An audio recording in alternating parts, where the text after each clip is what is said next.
دشمن ہتھیاروں اور سپاہیوں کے ساتھ غار کے منہ تک پہنچ چکے تھے۔ اگر وہ نیچے دیکھتے تو انہیں پا لیتے، مگر وہ دیکھ نہیں پائے کیونکہ لا تحزن ان اللہ معنا۔ السلام علیکم ورحمۃ اللہ وبرکاتہ۔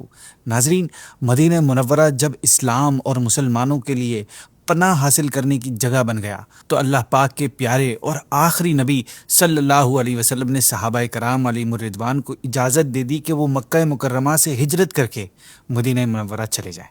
چنانچہ سب سے پہلے حضرت ابو سلمہ رضی اللہ تعالیٰ عنہ نے مدینہ ہجرت کی۔ اس کے بعد ایک کر کے دوسرے لوگ بھی مدینہ جانے لگے۔ اس بات کا جب کفار قریش کو پتہ چلا تو انہوں نے مسلمانوں کو مائیگریٹ کرنے سے روکنا شروع کر دیا، مگر اس کے باوجود مسلمان چھپ چھپ کر ہجرت کرتے رہے۔ اب نوبت یہاں تک آ پہنچی کہ مسلمانوں میں سے مکے میں صرف وہی لوگ رہ گئے جو یا تو کافروں کی قید میں تھے یا غریب ہونے کی وجہ سے ہجرت نہیں کر پا رہے تھے، سواری وغیرہ نہ ہونے یا ساز و سامان نہ ہونے کی وجہ سے۔ اس کے علاوہ پیارے آقا صلی اللہ علیہ وسلم کو چونکہ ابھی تک خدا کی طرف سے ہجرت کا حکم نہیں ملا تھا، اس لیے آپ صلی اللہ علیہ وسلم بھی مکہ مکرمہ میں ہی ٹھہرے ہوئے تھے۔ حضرت ابوبکر صدیق اور حضرت علی رضی اللہ تعالیٰ عنہ کو بھی ابھی تک مکے میں روکا ہوا تھا آپ نے، اس لیے یہ دونوں صحابہ بھی مکے ہی میں حضور کے ساتھ ٹھہرے ہوئے تھے۔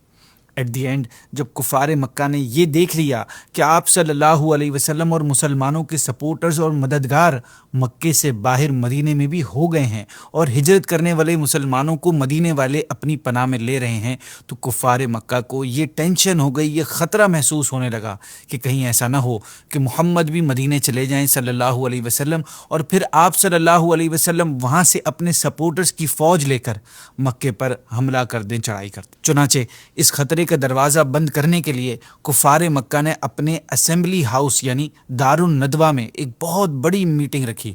مکے کا کوئی ایسا بڑا سردار یا انٹلیکچوئل نہیں تھا جو اس میٹنگ میں شریک نہ ہوا ہو۔ قریش کے تمام سردار اس میٹنگ میں شامل تھے۔ اس میٹنگ میں آپ صلی اللہ علیہ وسلم کا سب سے بڑا دشمن بھی خاص طور پر شامل ہوا تھا، وہ بھی بغیر انویٹیشن کے۔ کون؟ ابلیس۔ جی ہاں، ابلیس اس میٹنگ میں ایک بزرگ یعنی شیخ کی صورت میں آیا تھا۔ قریش کے سرداروں نے جب اس سے اس کا نام نسب وغیرہ پوچھا تو بولا، میں نجد کا شیخ ہوں، میں تمہارے معاملے میں اپنی رائے دینے آیا ہوں۔ یہ سن کر قریش کے سرداروں نے ابلیس کو بھی اپنی میٹنگ میں شریک کر لیا اور پھر ایجنڈے پر ڈسکشن شروع ہو گئی۔ کفار میں سے ایک نے یہ رائے دی کہ آپ صلی اللہ علیہ وسلم کو کسی کوٹھری میں، کسی بند گھر میں بند کر دیا جائے۔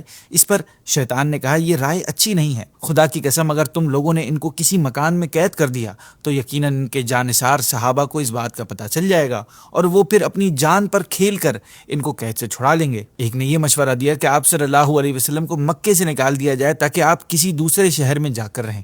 یہ سن کر شیطان نے بگڑ کر کہا کہ تمہاری اس رائے پہ لعنت، کیا تم لوگوں کو معلوم نہیں کہ محمد کے کلام میں کتنی مٹھاس اور تاثیر ہے صلی اللہ علیہ وسلم؟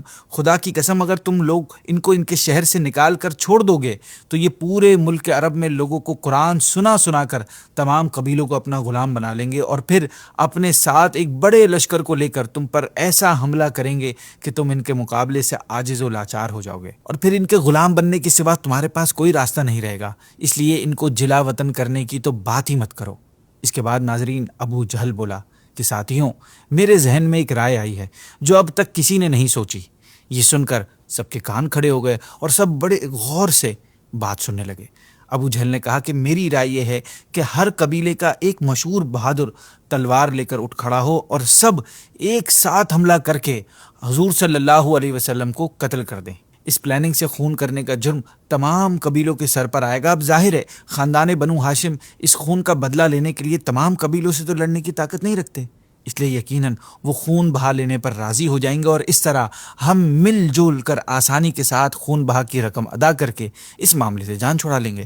ناظرین، ابو جہل کا یہ خونی تجویز سن کر شیطان خوشی کے مارے اچھل پڑا اور اس نے کہا کہ بے شک یہ تدبیر، یہ پلان بالکل درست ہے، اس کے سوا کوئی اور تجویز قابل قبول نہیں ہو سکتی۔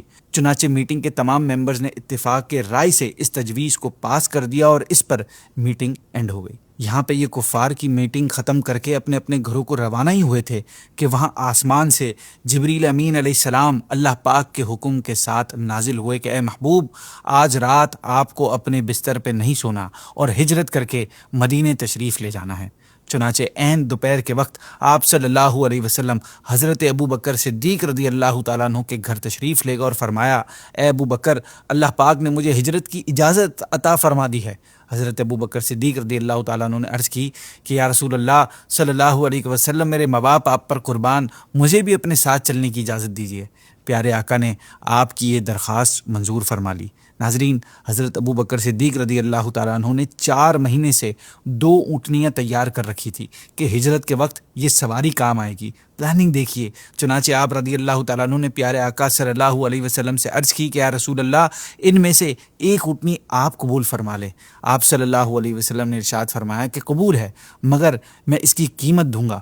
ابو بکر صدیق رضی اللہ تعالیٰ عنہ نے نہ چاہتے ہوئے بھی فرمان رسالت سے مجبور ہو کر اس بات کو ایکسیپٹ کر لیا۔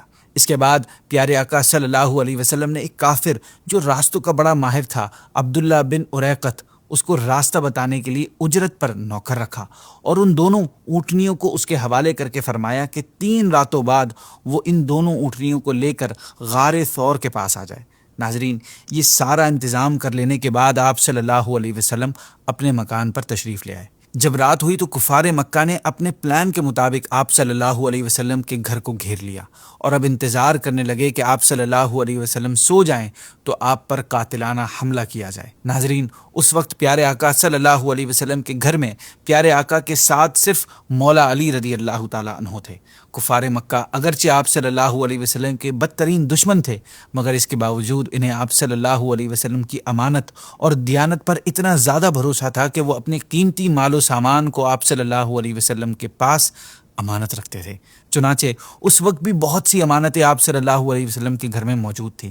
آپ صلی اللہ علیہ وسلم نے مولا علی رضی اللہ تعالیٰ عنہ سے فرمایا کہ تم میری سبز یعنی گرین رنگ کی چادر اوڑھ کر میرے بستر پر سو جاؤ اور میرے چلے جانے کے بعد تم قریش کی تمام امانتیں ان کے مالکوں کو واپس لوٹا کر مدینے چلے آنا۔ ناظرین، مولا علی کو اپنے بستر پر سلانے کے بعد آپ صلی اللہ علیہ وسلم نے ایک مٹھی خاک ہاتھ میں لی اور سورہ یاسین کی ابتدائی آیتوں کی تلاوت فرماتے ہوئے اپنے گھر سے باہر تشریف لائے اور پھر آپ گھر کو گھیرا کرنے والے کافروں کے سروں پر خاک ڈالتے ہوئے ان کی آنکھوں کے سامنے سے گزرتے ہوئے وہاں سے روانہ ہو گئے۔ نہ کسی کو نظر آئے، نہ کسی کو کچھ خبر ہوئی۔ بعد میں ایک دوسرا شخص جو اس کراؤڈ میں موجود نہیں تھا، اس نے ان لوگوں کو بتایا کہ محمد تو یہاں سے نکل گئے صلی اللہ علیہ وسلم، اور چلتے وقت تمہارے سروں پر خاک بھی ڈال گئے ہیں۔ یہ سن کر جب ان بے وقوفوں نے اپنے سروں پر ہاتھ پھیرا تو واقعی ان کے سروں پر خاک اور دھول پڑی ہوئی تھی۔ پیارے آقا صلی اللہ علیہ وسلم اپنے مکان سے نکل کر دور ایک مقام پر کھڑے ہو گئے اور پھر بڑی حسرت کے ساتھ آپ نے کعبے کو دیکھ کر فرمایا، اے شہر مکہ، تو مجھ کو پوری دنیا سے زیادہ پیارا ہے۔ اگر میری قوم کی شرارتوں کی وجہ سے مجھے یہاں سے جانا نہ پڑتا تو میں تیرے سوا کسی اور جگہ کو رہنے نہیں جاتا۔ ابو بکر صدیق رضی اللہ تعالیٰ عنہ سے پہلے ہی بات ہو چکی تھی، چنانچہ آپ رضی اللہ عنہ بھی اسی جگہ آ گئے اور پھر اس خیال سے کہ کفار مکہ قدموں کے نشان سے راستہ پہچان کر پیچھا نہ کریں، اور پھر آپ رضی اللہ تعالیٰ عنہ نے یہ بھی دیکھا کہ پیارے آقا صلی اللہ علیہ وسلم کے پاؤں مبارک زخمی ہو گئے ہیں، تو آپ رضی اللہ عنہ نے پیارے آقا صلی اللہ علیہ وسلم کو اپنے کندھے پر سوار کر لیا اور اس طرح آپ رضی اللہ عنہ اور پیارے آقا صلی اللہ علیہ وسلم کانٹوں والی جھاڑیوں اور نوکدار پتھروں والے پہاڑوں سے ہوتے ہوئے اس رات غار ثور پہنچے۔ غار ثور میں ابو بکر صدیق رضی اللہ تعالیٰ عنہ کو سانپ کے ڈسنے کا والا مشہور واقعہ ہوا۔ پیارے آقا صلی اللہ علیہ وسلم 3 رات اس غار میں موجود رہے۔ حضرت ابو بکر صدیق کے جوان بیٹے حضرت عبداللہ رضی اللہ تعالیٰ عنہ روزانہ رات کو غار کے منہ پر سوتے اور پھر صبح سویرے ہی مکہ چلے جاتے اور پتہ لگاتے کہ قریش کیا پلاننگ کر رہے ہیں۔ جو کچھ پتہ چلتا شام کو آ کر پیارے آقا صلی اللہ علیہ وسلم سے عرض کر دیتے۔ حضرت ابو بکر صدیق رضی اللہ تعالیٰ عنہ کے غلام حضرت عامر بن فہیرہ رضی اللہ تعالیٰ عنہ رات جب کچھ گزرتی تو چراغاہ سے بکریاں لے کر غار کے پاس آ جاتے اور ان بکریوں کا دودھ آپ صلی اللہ علیہ وسلم اور حضرت ابو بکر صدیق رضی اللہ تعالیٰ عنہ پی لیتے تھے۔ ناظرین، پیارے آقا صلی اللہ علیہ وسلم تو یہاں غار ثور تک پہنچ گئے تھے، وہاں کافروں کے ساتھ کیا ہوا یہ بھی جانتے ہیں کفار مکہ جب صبح کو پیارے آقا صلی اللہ علیہ وسلم کے مکان میں داخل ہوئے تو بستر نبوت پر مولا علی رضی اللہ تعالیٰ عنہ تھے۔ ان ظالموں نے آپ رضی اللہ عنہ سے کچھ سوالات کیے، پھر آپ رضی اللہ عنہ کو چھوڑ دیا۔ اس کے بعد وہ آپ صلی اللہ علیہ وسلم کی تلاش میں مکے اور ارد گرد کے علاقوں کا چھپا چھپا چھان مارنے لگے، اور پھر ڈھونڈتے ڈھونڈتے بالآخر غار ثور تک پہنچ ہی گئے۔ کفار جب غار ثور کے منہ پر پہنچے تو دیکھا کہ غار کے منہ پر مکڑی نے جالا بنایا ہوا تھا اور کنارے پر کبوتری نے انڈے دے رکھے تھے۔ یہ خدا کی طرف سے اس کے محبوب صلی اللہ علیہ وسلم کی حفاظت کے لیے پہرا تھا۔ کیسے؟ ایسے کہ انہیں دیکھنے کے بعد کفار قریش آپس میں کہنے لگے کہ اگر اس غار میں کوئی انسان موجود ہوتا تو نہ مکڑی اپنا جالا بناتی، نہ کبوتری یہاں انڈے دیتی۔ یہ سوچ کر وہ اس غار میں داخل ہی نہیں ہوئے۔ ناظرین، جب کفار باہر موجود تھے تو حضرت ابو بکر صدیق رضی اللہ تعالیٰ عنہ کچھ گھبرائے اور عرض کیا، رسول اللہ صلی اللہ علیہ وسلم، اب ہمارے دشمن اتنے قریب آ چکے ہیں کہ اگر وہ اپنے قدموں پر نظر ڈالیں تو ہم کو دیکھ لیں گے۔ آپ صلی اللہ علیہ وسلم نے فرمایا کہ گھبراؤ مت، اللہ ہمارے ساتھ ہے۔ اس کے بعد اللہ پاک نے ابو بکر صدیق رضی اللہ تعالیٰ عنہ کے دل پر ایسا سکون اور اطمینان اتار دیا کہ وہ بالکل ہی بے خوف ہو گئے۔ ناظرین، بہرحال چوتھے دن پیارے آقا صلی اللہ علیہ وسلم 1 ربیع الاول پیر کے دن غار ثور سے باہر تشریف لائے۔ عبداللہ بن اریقت، جس کو راستہ بتانے کے لیے کرائے پر آپ صلی اللہ علیہ وسلم نے نوکر رکھ لیا تھا، وہ پلان کے مطابق 2 اونٹنیاں لے کر غار ثور پر آ پہنچا۔ آپ صلی اللہ علیہ وسلم اپنی اونٹنی پر سوار ہوئے اور ایک اونٹنی پر حضرت ابو بکر صدیق رضی اللہ تعالیٰ عنہ اور حضرت عامر بن فہیرہ رضی اللہ تعالیٰ عنہ اور عبداللہ آگے آگے پیدل چلنے لگا۔ اس طرح اس چھوٹے سے قافلے نے عام راستے سے ہٹ کر ساحل سمندر کے انفیملیئر راستے سے مدینے کی طرف سفر شروع کر دیا۔ ادھر کفار قریش نے اعلان کر دیا کہ جو شخص حضور صلی اللہ علیہ وسلم کو گرفتار کر کے لائے گا اس کو 100 اونٹ انعام میں ملے گا۔ اتنے بڑے انعام کی لالچ میں بہت سے لالچی لوگوں نے پیارے آقا صلی اللہ علیہ وسلم کو تلاش کرنا شروع کر دیا۔ انہی تلاش کرنے والوں میں مکے کا ایک مشہور شہ سوار سراقہ بن مالک بھی تھا۔ سراقہ بن مالک ڈھونڈتے ڈھونڈتے کسی طرح آپ صلی اللہ علیہ وسلم تک پہنچنے میں کامیاب ہو گیا۔ اس نے قریب پہنچ کر حملہ کرنے کا ارادہ کیا، مگر اس کے گھوڑے نے ٹھوکر کھائی اور وہ گھوڑے سے گر پڑا۔ مگر 100 اونٹوں کا انعام کوئی معمولی چیز نہیں تھی۔ انعام کی لالچ نے اسے دوبارہ ابھارا اور وہ دوبارہ حملہ کرنے کے ارادے سے آگے بڑھا۔ اس بار آپ صلی اللہ علیہ وسلم کی دعا سے اس کے گھوڑے کے پاؤں گھٹنوں تک پتھریلی زمین میں دھس گئے۔ سراقہ آپ صلی اللہ علیہ وسلم کا یہ معجزہ دیکھ کر خوف سے کانپنے لگا اور امان امان پکارنے لگا۔ پیارے آقا صلی اللہ علیہ وسلم کا دل رحم و کرم کا سمندر تھا، چنانچہ سراقہ کی لاچاری پر آپ کو رحم آ گیا۔ پھر آپ نے دعا فرمائی تو زمین نے اس کے گھوڑے کو چھوڑ دیا۔ اس کے بعد سراقہ نے آپ صلی اللہ علیہ وسلم سے عرض کیا کہ آپ مجھے امن کی کوئی تحریر دیجیے، کوئی ایسا لیٹر دیجیے جسے میں کبھی بھی مسلمانوں کو دکھاؤں تو وہ مجھے کوئی نقصان نہ پہنچائیں۔ پیارے آقا صلی اللہ علیہ وسلم کے حکم سے حضرت عامر بن فہیرہ رضی اللہ عنہ نے سراقہ کے لیے امن کی تحریر لکھ دی۔ سراقہ نے اس تحریر کو اپنے سامان میں رکھ لیا اور واپس لوٹ گیا۔ راستے میں جو شخص بھی آپ صلی اللہ علیہ وسلم کے بارے میں سراقہ سے پوچھتا تو سراقہ اس کو یہ کہہ کر لوٹا دیتا کہ میں نے بڑی دور تک زیادہ تلاش کیا مگر محمد اس طرف نہیں ہے صلی اللہ علیہ وسلم۔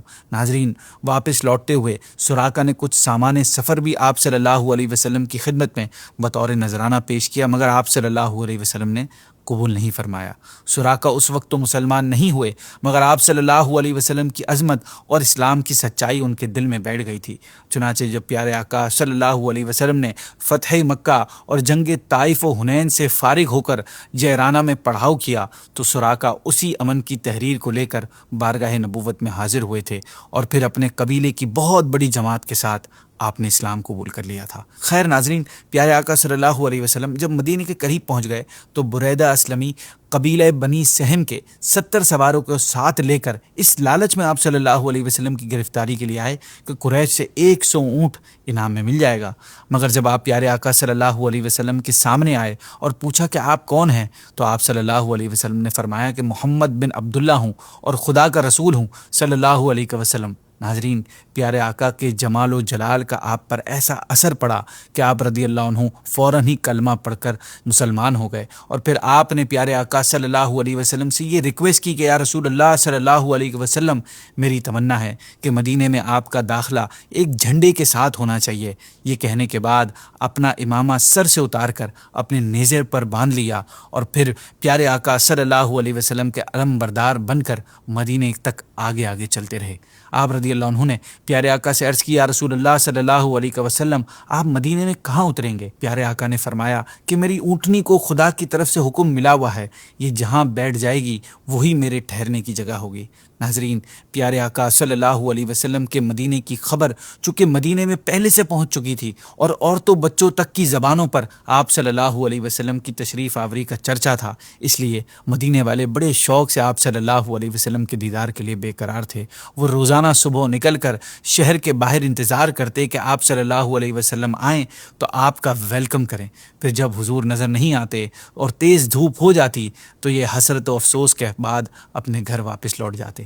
ایک دن اپنی روٹین کے مطابق وہ آپ صلی اللہ علیہ وسلم کی راہ دیکھ کر واپس جا چکے تھے کہ اچانک ایک یہودی نے قلعے سے دیکھا کہ آپ صلی اللہ علیہ وسلم کی سواری مدینے کے قریب آ پہنچی ہے۔ یہ دیکھ کر اس نے بلند آواز سے پکارا کہ اے مدینے والو، تم جس کا روزانہ انتظار کرتے تھے وہ آ گیا ہے۔ یہ سن کر تمام مدینے والے بدن پر ہتھیار سجا کر اور خوشی سے بے قرار ہو کر اللہ کے محبوب صلی اللہ علیہ وسلم کو ویلکم کرنے کے لیے اپنے گھروں سے نکل پڑے اور نعرہ تکبیر کی آوازوں سے پورا شہر گونج اٹھا۔ ناظرین، مدینہ منورہ سے 3 میل کے ڈسٹنس پر جہاں آج مسجد قباء بنی ہوئی ہے، 12 ربیع الاول کو آپ صلی اللہ علیہ وسلم یہاں پہنچے اور پھر حضرت کلثوم بن ہدم رضی اللہ تعالیٰ عنہ کے مکان میں ٹھہرے۔ مدینے والے چاروں طرف سے خوشی سے دوڑتے ہوئے چلے آ رہے تھے اور بارگاہ رسالت میں صلاۃ و سلام پیش کر رہے تھے۔ ناظرین، اکثر صحابہ کرام جو پیارے آقا صلی اللہ علیہ وسلم سے پہلے ہجرت کر کے مدینہ آئے تھے، وہ لوگ بھی اس مکان میں ہی ٹھہرے ہوئے تھے۔ مولا علی رضی اللہ تعالیٰ عنہ بھی پیارے آقا صلی اللہ علیہ وسلم کے حکم کے مطابق قریش کی امانتیں واپس لوٹا کر تیسرے دن مکے سے چل پڑے تھے۔ وہ بھی مدینے آ گئے اور اسی مکان میں آپ رضی اللہ تعالیٰ عنہ بھی ٹھہرے اور حضرت کلثوم بن ہدم رضی اللہ تعالیٰ عنہ اور ان کے خاندان والے ان تمام مہمانوں کی مہمان نوازی میں دن رات مصروف رہنے لگے۔ ناظرین، یہاں ہماری ایپیسوڈ کا وقت مکمل ہوا۔ اسی کے ساتھ پیارے آقا صلی اللہ علیہ وسلم کی مبارک زندگی کا ایک حصہ یعنی آپ صلی اللہ علیہ وسلم کی مکی زندگی یہ کمپلیٹ ہوا۔ نیکسٹ ایپیسوڈ میں ہم انشاءاللہ مدنی زندگی کو سٹارٹ لیں گے۔ اس کے ساتھ اجازت دیجیے۔ السلام علیکم ورحمۃ اللہ وبرکاتہ۔